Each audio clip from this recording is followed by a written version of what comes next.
de la société, c'est qu'aujourd'hui, les notions de dictature, démocratie évoluent. Aujourd'hui, en Europe, il n'y a plus de démocratie. J'ai assisté à une journée hier de lancement ici d'une campagne contre, non, on parlait de la justice fiscale. Pourquoi? Parce que ils se rendent compte qu'il y a des multinationales qui ont pris en otage et la presse, et les hommes politiques, et tout le monde qui mène au bâton. Et nous ne pouvons pas échapper à cela. Et ce que moi je dis souvent aux Africains, c'est d'abandonner cette voie de la démocratie-là, de trouver des voies authentiques. Je l'ai écrit et je l'assume dans un de mes livres qui s'appelle Kiongozi, le visage du nouveau dirigeant africain. Continuons à considérer la dictature, continuons à considérer que quand on a passé 50 ans au pouvoir, tout de suite on est dictateur. Continuons à penser que... Mais franchement, si le modèle est occidental qui nous vient de l'extérieur et que nous voulons assimiler, nous serons toujours en déroute. Je suis d'accord avec vous qui avez dit qu'en Afrique, quand il y a un problème, on s'asseyait. Mais nous parlons aujourd'hui du dialogue et au Cameroun, ça a pris un peu toutes les formules, ça a pris une couleur même politique. À ce que je sache, le dialogue ne concerne pas le MRC, c'est une affaire politique.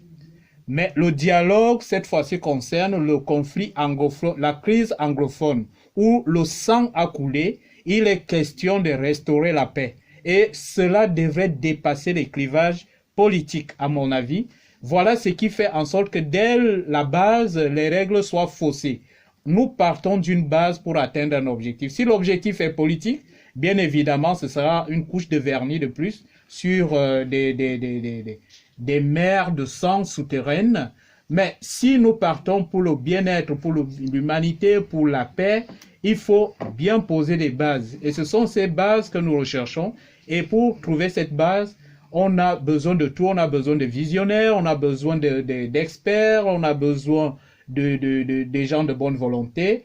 Et ce sont ces gens-là, et je le dis une fois de plus, on est très loin du théâtre des opérations. J'ai bien envie de voir qui représente quoi et quelle est la place de tel dans ce dialogue qui s'ouvre demain sur une colline de Yaoundé, le palais des congrès. Je vais bien avoir des gens assis là, de qui nous pourrons attendre quelque chose, et non des gens qui viendront juste pour, me dit-on, beaucoup d'argent circule, qui iront émarger, ou alors qui viendront là pour chanter la louange d'un parti, ou pour revendiquer la libération de tel ou tel prisonnier. Or, moi je me dis, on devrait partir, si à ce niveau nous nous sommes rendus, qu'on laisse des choses se faire, et une fois de plus, je ne crois plus en la démocratie, même au niveau occidental. Il faut retrouver d'autres voies, et l'Afrique a des moyens pour résoudre ces problèmes, pour mener sa gouvernance. Ce n'est plus la démocratie, il n'y a plus de démocratie ici en Europe. J'étais au milieu d'eux hier, ils sont tout à fait unanimes. Les multinationales font du monde ce qu'elles veulent. Ce n'est plus le dirigeant. Ne regardez plus le décideur, enfin, c'est lui qui représente une institution politique. Vraiment, il n'a pas de rôle à jouer. Il touche son revenu, son gain, et puis basta. Oui, monsieur. Oui, je voulais dire qu'il y a beaucoup de choses qui se sont dites entre-temps. D'abord, la première chose, c'est sur le vocabulaire. Bon, je pense que les mots ont beaucoup de sens et d'importance. Quand on parle de la démocratie romaine, gréco-romaine, parce que c'est de ça qu'il s'agit, c'est-à-dire le gouvernement du peuple par le peuple pour le peuple, si ce système-là n'est qu'un des systèmes de gestion de la société, l'un des systèmes politiques. Le problème, c'est que les autres systèmes, le système africain, pour prendre le cas, je réponds là-dessus, puis je reviens sur la question du dialogue, a été dévoyé. Un chef, je me souviendrai toujours cette histoire. Au Nigeria, dans les années 67, il y a, semble-t-il, quelqu'un, un fils de chef qui avait coupé ses paupières parce que la tradition disait que tous les 7 ans, on devait tuer le roi dans son sommeil. C'était la tradition. Donc il s'était coupé les paupières parce que pour qu'on le tue, il fallait qu'il ne regarde pas celui qui le tue. Cet exemple dit quoi? Que être roi dans des anciens systèmes africains avait des devoirs. Et ces devoirs, les rois s'y tenaient. Si un roi n'avait pas le droit de traverser tel endroit à tel moment, il ne décidait pas que parce qu'il est le roi, cette coutume ne tient plus. Il était élevé, il était formé, et le peuple pouvait laisser qu'il reste 50 ans, parce que le peuple savait qu'il y avait aussi des contre-pouvoirs, que le roi respectait lui-même la coutume qu'il est censé protéger. Pourquoi nous parlons de dictature? Parce qu'on a des lois, qu'elles soient importées ou pas. Mais les individus qui sont censés protéger ces lois sont les mêmes qui les violent au quotidien. Donc, quand on parle de dictature, c'est même pas tellement parce qu'on veut forcément copier une démocratie. C'est que les individus qui sont là ne travaillent pas pour les intérêts de leur peuple. La colonisation, nous avons fait à l'UPC Maïdem et on a fait une exposition sur 60 ans de résistance ici et on montre très bien la naissance du Cameroun. On a fait ça en 2014.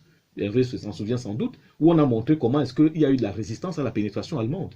Parce que tous ceux qui se sont battus contre la pénétration allemande, ils se sentaient responsables des peuples qu'ils avaient et ils ne voulaient pas que ces peuples soient dominés par quelqu'un. Donc il y a eu des tueries, que ce soit dans l'actuel sud, le centre, partout, les Charles Tangana, les Martin Paul Samba, ce sont des gens qui ont lutté pour défendre leur population. Aujourd'hui, nos dictateurs défendent qui?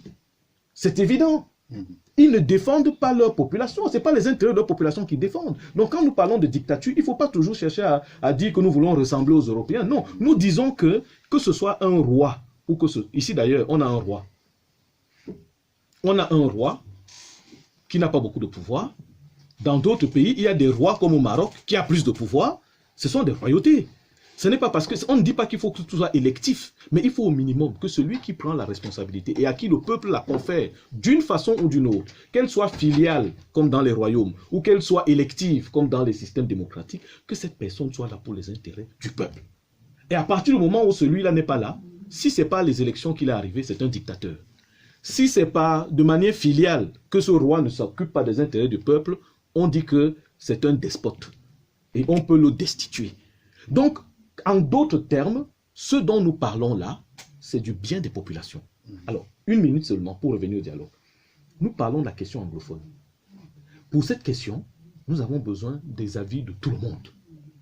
C'est-à-dire qu'on ne peut, le régime a constaté l'échec à gérer une crise.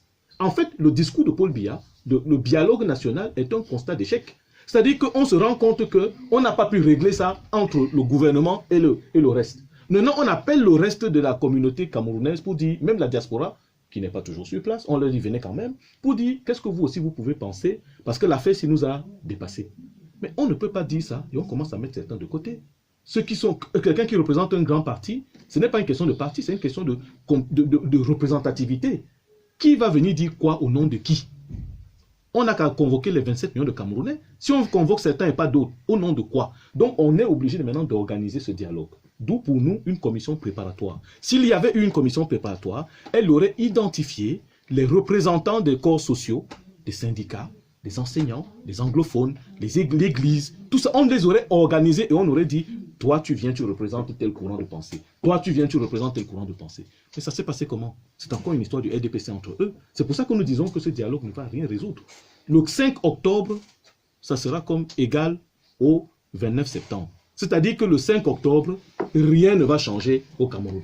Merci, M. Esso. Je vais revenir à M. Atemi, parce que vous parlez de voix authentique, en fait, de voix purement camerounaise pour résoudre la crise. Nous voulons savoir que sont-elles ou que sont-ils en termes de voix purement camerounais pour résoudre la crise. Je vais d'abord commencer par réagir à ce que M. Ekoué a dit, parce que je ne veux pas laisser passer cela. Je crois que quand nous sommes tous en diaspora, nous arrivons pour des raisons multiples. Et que je dise aujourd'hui que je ne suis pas totalement d'accord avec le discours que Moïse tient, ne veut pas dire que je soutiens forcément tout ce que le gouvernement fait. Non, c'est une nuance qu'il faut apporter. Mais dans le mouvement de lutte, par exemple, pour le, je sais pas, Togo en mouvement, moi, par exemple, j'ai vu ce que le Togo a fait, ce que vous organisez. Je vais dire, le mouvement dont supporte M. Ekoué organise, moi je ne peux plus être d'accord parce que j'ai vécu les villes mortes au Cameroun, qu'au nom de la démocratie, au nom de tout ce que M. Ekoué veut, qu'on organise encore des villes mortes au Togo ou dans n'importe quel autre pays. Parce que ces villes mortes-là, c'est le petit peuple. C'est ce peuple-là qui a besoin de son commerce pour vivre, qui subit. Pas ces gens qui viennent donner des discours ici dans les radios. Voilà. Maintenant, second point, parlons du dialogue en lui-même. Monsieur Moïse Esso, ici présent, sait très bien que dans les milieux de la diaspora camerounaise, ils ont appelé à ce dialogue inclusif. Bien sûr.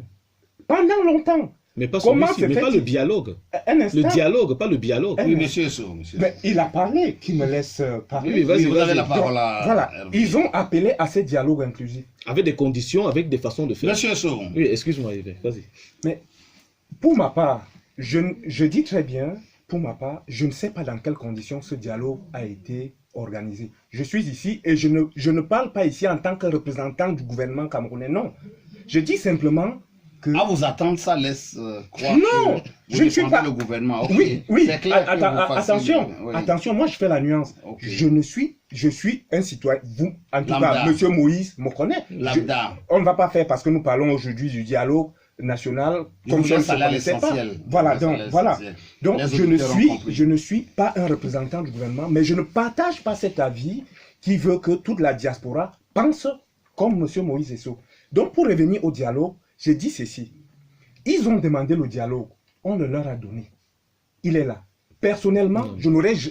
Monsieur Moïse... Monsieur laissez- Sow, laissez-le parler. Allez-y, allez-y, allez-y. Non, vas-y. Non, Allez-y. parce que quand tu dis Ne vous on l'a laissez pas donné, intimider. ça fait un peu comme l'indépendance qu'on a donnée, on a vu ce que ça a fait. Hein. Bon, vas-y, c'est parce que c'est pas vrai qu'on l'a donné, c'est pas celui-là qu'on demandait. Vas-y. Monsieur Sow, monsieur Sow. Mais en fait, il y a de deux choses l'une. De deux choses l'une. Où vous êtes capable de gagner. Moi, j'ai vu des partis comme le MRC arriver, avoir des conseillers municipaux. L'UPC Manidem dont il parle n'a jamais pu avoir un conseiller municipal. On n'est même pas légalisé. Ça, c'est un Non, autre ce n'est débat. pas ça. Ce n'est pas ça le On va problème. présenter les Je vais candidats simplement comment? dire ceci. Je vais simplement dire ceci là. Non, quand même. Non, arrêtez. On nous monsieur légalise Esso. d'abord. Non, arrêtez Monsieur cela. Sow, Arrêtez ne faites pas de cela. mots Monsieur de Atemi, dialogue. donc pour vous, le dialogue convoqué est la voie idoine pour résoudre cette crise. Tout à fait. Nous Ok. devons passer par là. Ok. Mais donnez-moi quand même une minute. Oui, allez vite, J'ai parce pas que fini, nous avons... je vais clore simplement. Oui, Monsieur allez-y. Ekwa a aussi parlé des armées. Et je trouve que c'est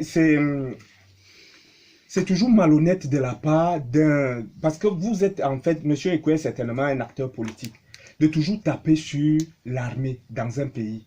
Or, demain ou après-demain, si ces mêmes opposants sont au pouvoir, c'est cette armée qui va leur servir.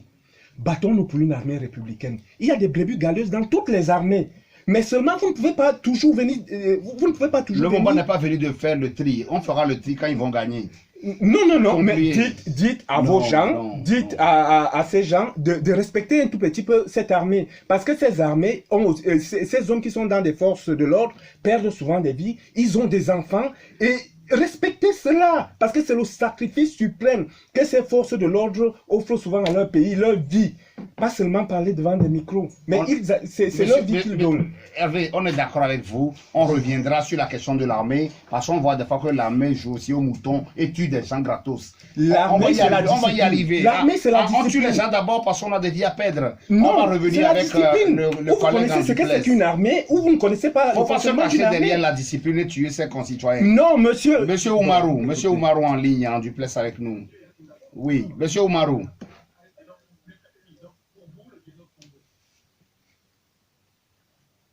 Allô, monsieur Oumarou? Allô? Il est en train d'écouter la radio sur Internet parce qu'on entend... Oui, qu'il notre- réagisse, qu'il réagisse. S'il nous attend qu'il réagisse, sinon on reprend la main, hein, il sera abonné absent. Ok, nous allons continuer à écouter Jean-Baptiste et puis on reviendra à Moïse. Oui, je voulais aller dans le même sens que notre ami qui vient de m'interpeller sur la question de l'armée, ça m'intéresse. Moi, je crois que vous êtes vraiment un défenseur vraiment honteux du biaïsme. Un défenseur honteux du biaïsme parce que vous avez oublié les massacres que cette armée a organisés dans ce pays. Vous avez oublié ça. Des millions de morts depuis les années 60 de cette armée-là. C'est le même armée qui est sur place. C'est le même armée. C'est cette armée qui est le garant du néocolonialisme dans ce pays. C'est cette armée que le prédécesseur de Biya, Ahidjo, a utilisé contre les peuples. C'est ce que Biya utilise aujourd'hui. C'est cet appareil de répression qu'il faut casser, que les démocrates doivent casser, doivent briser avant de prendre le pouvoir. Si vous voyez ce qui se passe dans d'autres pays comme Haïti, où on voit l'armée qui revient tout le temps. En Côte d'Ivoire, comment la France est revenue en utilisant l'ancienne armée contre Gbagbo. Donc, l'histoire est là. devant nous. Donc cette armée, les démocrates sont là pour briser cette armée. Ceux qui luttent vraiment pour la démocratie en Afrique luttent vraiment pour détruire ces armées qui sont en place dans nos pays, surtout dans les pays francophones. Qui est le conseiller de Biya? C'est un Français, un général français, un officier français. Et vous trouvez ça normal? Et c'est eux qui décident ce que cette armée doit faire. C'est la discipline, on appelle ça. Oui, c'est eux qui décident de ça. C'est honteux. C'est honteux pour nous les Africains qui veulent encore défendre vraiment ce système d'armée. Et je vais terminer avec la question des grèves générales. Je crois que vous avez une sueur froide en attendant parler de la lutte des peuples.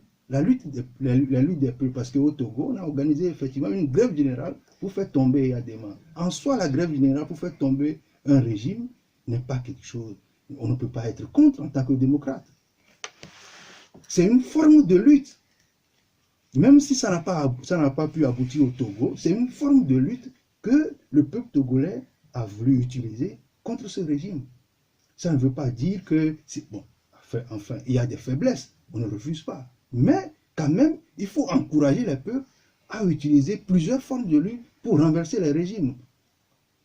Ne pensez-vous pas qu'on doit tout le temps aller aux élections avec ces régimes qui organisent que les CENI dans nos pays sont dans leurs mains, les cours constitutionnels sont dans leurs mains, c'est eux qui contrôlent tout. L'éternel recommencement que vous voulez. Donc moi je veux le terminer par... Oui, nous allons essayer le duplex avec Rufaou, notre confrère. Après c'est moi qui devais avant que... Donc restez avec nous Rufaou, on reviendra avec les deux dernières questions. Pour faire court, Moïse, rapidement. Oui, d'abord, je voulais dire que, rapidement, oui. c'est que je suis content que Rufaou veuille absolument se démarquer de moi d'une façon ou d'une autre. Mais il faut utiliser les bonnes démarcations. L'UPC n'a jamais dit qu'on est pour la sécession. Hein. C'est clair, l'UPC Manidem. Par contre, ce que nous disons, c'est que ceux qui disent qu'ils veulent la sécession ont le droit de venir dans le cadre d'un dialogue défendre leur position. Le dialogue national, justement, la différence entre le dialogue et le bialogue, c'est que dans le bialogue, on veut entendre une chose. Je prends même que la déclaration, ça je suppute, mais je pense que c'est vrai, la déclaration, parce que dans le programme officiel de ce fameux dialogue, le 4 octobre, il y a lecture de la déclaration, les actes du dialogue. Ça m'étonnerait très fort qu'avec tous les participants qui sont venus de partout, avec leur PDM, en 4 jours, ils vont pouvoir parler et il y a quelqu'un qui va faire la synthèse de ça en 1 jour. Donc, le texte est prêt. Voilà, le texte est prêt. Donc, quelque part, il y a quelque chose qui est déjà préfabriqué. Nous disons que nous voulons un véritable dialogue. Ça veut dire que moi, je ne suis pas pour la sécession, mais j'accepte que celui qui dit qu'il veut la sécession se mette là et démontre au reste du peuple camerounais pourquoi sa solution peut répondre aux questions des anglophones. Et moi, je vous dis... Dialogue, mais dialogue. Comme je le dis, dialogue. Avec D. Avec pourquoi est-ce que je le dis? Oui. Parce que c'est une question comment dire, les responsables dits ambazoniens, ce ne sont pas des gens qui ont un projet de société populaire pour leur population. Je n'ai jamais vu leur programme politique pour dire que ce que vous avez subi avec les francophones, vous allez subir autre chose entre nous. Je pense que ce sont des gens de droite, ce sont des gens qui vont essayer de vendre le pétrole aux mêmes entreprises. Mais ça, ce sera ma position lors du dialogue. Mais il faut d'abord qu'il y ait un dialogue. Rufaou, lui, est déjà en train de développer ce qu'il va dire dans le cadre d'un vrai dialogue. Le problème, c'est qu'on n'en a pas. Et c'est ça que nous demandons. Nous disons qu'il faut un vrai dialogue inclusif. Quand on dit inclusif, ça veut dire même celui pour qui je ne suis pas d'accord avec ce qu'il dit, je veux qu'il vienne s'asseoir comme nous sommes ici autour de la table. Pas qu'on dise que toi, tu vas dire ce que je n'ai pas envie d'entendre, tu n'es pas là. Toi, tu vas peut-être dire quelque chose, toi, tu peux venir. Ce n'est pas inclusif. Tu vois? Donc ici, nous sommes dans un dialogue exclusif. Il est 17h16 dans nos studios, 16h16 à Yaoundé. Nous sommes dans l'heure politique, les dossiers de Soulawa Palabre. Cameroun en répression, tension dans le nord et l'annonce du dialogue à quoi devons-nous s'attendre autour de la table. Beaucoup d'acteurs, il y a beaucoup à dire. Et nous allons poursuivre avec le concours de merveilles. La dernière phase de cette émission. La crise dans le nord, on l'a beaucoup abordé, dans le nord-ouest et sud-ouest, est-elle vraiment le déclencheur de ce dialogue? Si on sait bien que le pays est confronté à la présence de Boko Haram, il y a la plus longue crise sociopolitique parce que certains n'acceptent pas de dire que l'autocratie a duré 37 ans au pouvoir, et 52 ans ailleurs, et également la manière dont même le monsieur Biya est arrivé au pouvoir et ce qui se fait aujourd'hui au niveau du pays. Est-ce que vraiment c'est la crise anglophone ou bien c'est vraiment la conjugaison de tous ces mots MAUX dont le Cameroun souffre depuis un certain temps qui fait qu'on doit aller à ce dialogue pour mettre du sparadrap. Hervé. Oui, après on prendra en duplex Rufao. Je voudrais d'abord dire à M. Ekwe que la politesse... À M. Ekwe que la politesse veut que lorsqu'on discute, qu'il ne me dise pas que je suis un supporter honteux du régime des Biya. Je donne mon point de vue et j'ai dit que je n'étais pas pour tout ce que le gouvernement de Paul Biya faisait. Donc j'attends de lui un minimum de politesse. Lorsque notre ami M. Rufao a dit que la démocratie se portait beaucoup mieux au Togo, je vous ai vus tous. Il va lui répondre. Mais oui, je vous ai vus tous éclater de rire. Voilà. Donc, c'est tout simplement pour vous dire que ce monsieur qui parle du Cameroun, je me demande s'il le connaît aussi bien qu'il en parle. Donc, voilà. Ça, c'était pour revenir. Est-ce que vous pouvez maintenant me rappeler la question, s'il vous plaît? Non, Oui, rappelez-moi la question parce que je voulais d'abord lui répondre parce que je trouve que pour un intervenant... Non, je pense que vu le temps qui nous est imparti et que vous êtes un peu surrécité, vous ne... Non, je suis pas... Je vais passer à votre voisin. Yves, sois poli. Ben, je suis poli, votre voisin reviendra. Parce que le temps qui nous est imparti file...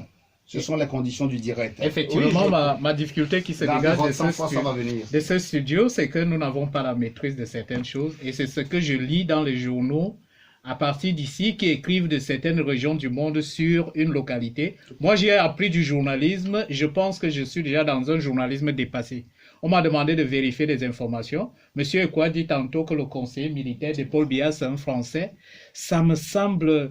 Ça m'a fait... Parce que si vous le dites au Cameroun, nous qui connaissons qui conseille Biya, qui est chargé de quoi et quoi dans la sécurité de Biya, on tomberait de nues et on comprendrait pourquoi les gens passent à côté des choses. C'est la même... Il y a un monsieur qui a décortiqué un article, 3 organes de presse, l'RT, Mediapart et Diclos qui ont parlé du Cameroun avec une imprécision où on n'arrive pas à dater par exemple de quand le BIR, qui est le bataillon d'intervention rapide, existe. Un journaliste écrit ça sans vérification. J'avais honte. Hier, j'étais à une journée où on veut parler de la justice fiscale. J'ai dit, je ne veux pas me présenter comme journaliste parce qu'on ne fait plus du journalisme. On ne peut pas venir affirmer ici que le conseiller militaire de Biya, c'est un Français. Moi, je ne suis pas tenu de révéler. Je ne parle pas des affaires militaires parce que dans le journalisme, on me l'a interdit, notamment pour le cas du Cameroun. Mais je puis dire que s'il y a quelqu'un qui conseille militairement Paul Biya, il est loin d'être un Français. Donc, c'est une inexactitude qui ne... Maintenant, dire que, par exemple, c'est Rafao qui a dit que les anglophones, c'est surtout la marginalisation linguistique. Je veux bien qu'il compare à certains pays. Moi, je vis dans une commune ici qui est néerlandophone, où il m'est interdit de parler français. Au Cameroun, on parle français et anglais sur tout le territoire. Tous les documents officiels sont en français et en anglais. À Yaoundé... Ah bon? Oui, en français et en anglais. On a des enquêtes. Republic of Cameroon, République du Cameroun. Et les documents de l'OADA étaient en français et en anglais? Non, c'était une revendication. Cela a été acquis. Il y a plusieurs types de documents essentiels. L'OADA, il y a un problème, c'est que la plupart des membres de l'OADA n'étaient d'abord pas anglophones, ils sont pour la plupart francophones. Et pourquoi? C'était un problème. Non, mais c'est des pays, on ne va pas demander à la Côte d'Ivoire d'être anglophone. Donc internationalement, il faut les deux langues. Non, il y a une organisation qui se met en place et qui a une langue de base. Ce n'était pas l'anglais qui s'exprimait à l'OADA. Le Nigeria est membre de l'OADA, non? Oui, mais le Nigeria est également membre de la francophonie. Oui. Ça, il faut... Le Nigeria est membre de la francophonie et qui dit membre de la francophonie dit, moi je suis membre de l'UPF Belgique, hein. Le premier rôle, c'est la défense de la langue française. La défense et la promotion. Si le Nigeria accepte d'être membre de la francophonie, ça veut dire qu'il est prêt à défendre la langue française, à l'utiliser, à la promouvoir. Donc, il y a des inexactitudes qui faussent le débat et qui font en sorte qu'on n'avance pas.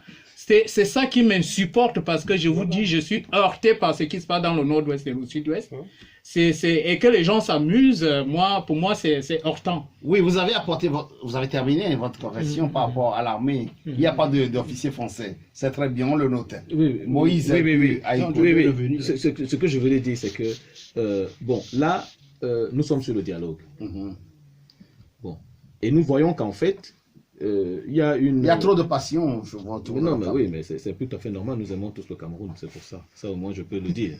C'est mais nous cher beau pays, oui. Comment? Oui, c'est ça que nous chantons tout le temps. Chère patrie, terre chérie. Donc, je pense que nous sommes là, nous parlons du dialogue. D'abord, le dialogue ne peut pas servir à résoudre la question néocoloniale. Le seul dialogue qui peut servir à résoudre la question néocoloniale en Afrique, c'est justement ce que nous appelons, ce qu'on a tenté de faire, parfois malheureusement sans succès, ce qu'on a appelé grosso modo une conférence nationale.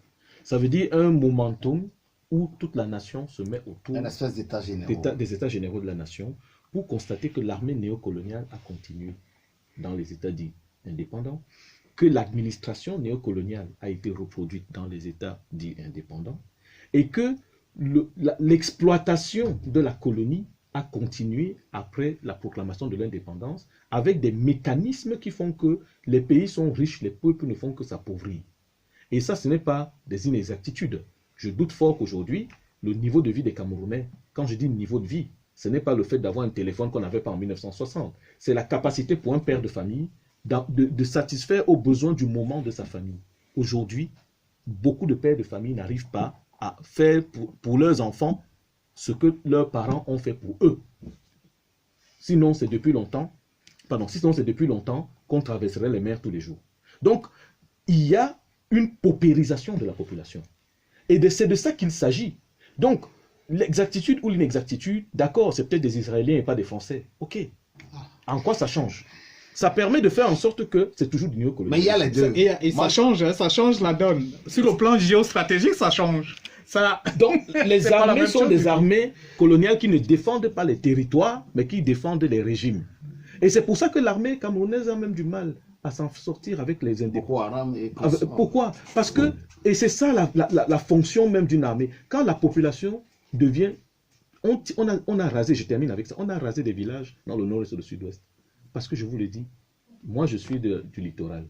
J'ai une partie de ma famille, j'ai quelqu'un, par exemple le coordonnateur du CPD, s'appelle Eta Iwane. Moi je suis du Mungo. À Tombel, j'ai ma famille à Tombel, c'est déjà du côté anglophone. Et il y a beaucoup de francophones qui sont là-bas. Donc, ma grand-mère vient de ce coin-là. Et je dis que ces gens-là, aujourd'hui, Toumi a dit qu'il y a 60% des Camerounais anglophones qui sont pour la sécession, il y a plus. Mais ils ne sont pas devenus sécessionnistes dans leur esprit. Simplement pourquoi? Parce qu'ils ne soutiennent pas. Mais ils ne dévoilent pas comment fonctionnent les petites bandes armées, qui sont des bandes armées. Je le dis sans avoir peur des empoisonniers. Il y a beaucoup, au début, il y avait un véritable engagement de nature politique. Maintenant, c'est devenu un engagement de bandits parce que les gars sont coincés. Je termine là-dessus. Je connais des gens, enfin, je connais quelqu'un dont le cousin est entré dans ces histoires-là, du côté de Boya. Parce qu'on a rasé leur famille et l'armée a tué sa grand-mère qui n'avait rien à voir. Il s'est fâché, Wata, il est parti dans le truc. Maintenant, il va en sortir. Il n'y a pas moyen. Parce qu'il est coincé, parce que s'il sort, les autres disent que il ne faut même pas penser. Donc, il essaie d'envoyer des messages à sa famille qui a fui à Douala pour qu'on trouve le moyen de l'exfiltrer sans qu'on se rende compte qu'il doit être exfiltré. Mais pendant ce temps, pendant qu'on lui trouve une solution, qu'est-ce qu'il fait? Il continue de faire ce que le chef de bande dit. Donc, c'est pour dire que eux-mêmes sont coincés, mais les populations aussi, parce que l'armée ne les protège pas, n'arrivent pas à dénoncer ces gens-là. Parce que l'armée a tellement fait de mal aux populations que ces populations sont devenues comme des espèces de supporters passifs de cette rébellion. C'est la preuve que l'armée n'est pas républicaine. Il nous reste 2 minutes, rapidement, 1 minute. C'est une réalité. Puis Hervé. Oui, je constate que mes amis camerounais ne sont pas au courant de ce qui se passe à la présidence chez vous. D'accord. Je vous donne le nom, c'est le général Germanos. Germanos était au Cameroun comme conseiller militaire de Biya. Il a été condamné plus tard dans les affaires de mœurs. Il détenait des images pédophiles. En France, il a été condamné plus tard et après, Biya l'a lâché. Mais on l'a remplacé par un autre officier. On leur français. rapportera le nom. Donc, le général Raymond Germanos, qui est actuellement à Lomé, comme conseiller militaire de Fort Gnassingbé. Donc, vous pouvez aller vérifier. C'est pour ça que j'ai dit qu'il faut une précision dans les termes, parce qu'entre assistant technique militaire et conseiller militaire, il y a nuance. Moi, j'ai fait du journalisme, il faut le mot juste. Je peux vous donner le nom d'autres officiers qui sont Mon au frère, tu sais commandement. très bien qu'il y en a qui ont beaucoup plus de pouvoir sans le titre. On y C'est-à-dire que ce qu'il dit vaut plus que celui qui est général. Là, je suis d'accord. Voilà, Ça peut aussi Le arriver. temps imparti Tout à fait. rapidement. Hervé, une minute. Oui, Moïse vient de dire que l'armée camerounaise n'est pas républicaine. Moi, je lui laisse cette déclaration. Mais étant moi-même d'ailleurs fils de militaire, je ne peux pas... Je dis, j'ai vécu, par exemple, le coup d'État manqué de 1984. Et c'est à partir de ce moment, parce que j'ai toujours été, comme il l'a dit, il est une des personnes qui m'a formé. Que je sois aujourd'hui contre sa position, devrait plutôt l'interpeller. Et nos chemins ont C'est que j'ai raté divergé. ma formation. Non, nos chemins ont justement divergé lorsque nous avons commencé à parler de l'armée. Parce que je sais ce que mon papa a vécu. Et je sais ce qu'il me disait. Et ce que quelqu'un comme Moïse ne connaît donc pas. Donc quand il vient s'asseoir ici et il se met à parler de l'armée comme M. Ekwe, je dis, écoutez, faites la politique politicienne, mais vous ne servez pas nos pays en tant que tels. Bon, peut-être c'est votre façon de servir, mais je suis un tout petit peu choqué par ce que... L'armée, ce n'est pas ton père. Ton Ne père soyez n'est pas pas l'armée. choqués. L'armée, Non, parce c'est qu'il y a aussi il y a une vérité que tu ne connais pas. Hervé, Il y a une Hervé. vérité que tu ne connais pas et Hervé, que tu défends. Il y a des discours Hervé, que tu merci. Les points de vue sont respectés autour de la table. Voilà, merci. Mais l'armée, c'est une institution, une grande institution, surtout Et je dans la la connais peut-être néocolonie. un peu mieux que ça. Dans la néocolonie, il y a à apprendre aussi. On ne peut pas être en même temps autour de l'armée et comprendre. On peut l'étudier aussi. Donc, laissez-nous cette chance. Nous avons Roufa. Roufa, où tu as que... Oui, 50 secondes. D'accord. 50 secondes. En fait, je voudrais rapidement corriger un de... On nous l'a dit. Tu parlais du Ghana. Oui. Il y a bel et bien, je répète, des conseils militaires français. Par exemple, le général Raymond Germanos, c'était même un scandale parce que le type était impliqué dans des scandales très réussis en France, mais il était quand même conseiller militaire de Frontière. Il est au Togo actuellement. Deuxièmement, la carte présidentielle camerounaise et le pire est l'élément qui est de l'armée d'élite, c'est un colonel israélien. Et voilà, Roufaou, vraiment désolé. On reviendra sur le Cameroun. L'après-dialogue, je vous réinviterai. Nous avons suivi Bon, il y toute aura la pas grand-chose à dire, programmation. hein. Il y aura pas Nous grand-chose à avons dire. toute la programmation de Soulabra Palab d'aujourd'hui. Nous allons laisser l'antenne à Full Miss dans les secondes qui suivent parce que nous avons dépassé le temps imparti. Merci d'avoir été dans ce débat passionnant et avec beaucoup d'emprunts. Merci également à tous ceux qui ont préparé l'émission, à la régie technique et à tous les collaborateurs. Nous allons passer l'antenne à Full Miss en attendant que la régie se prépare pour mettre les choses en place.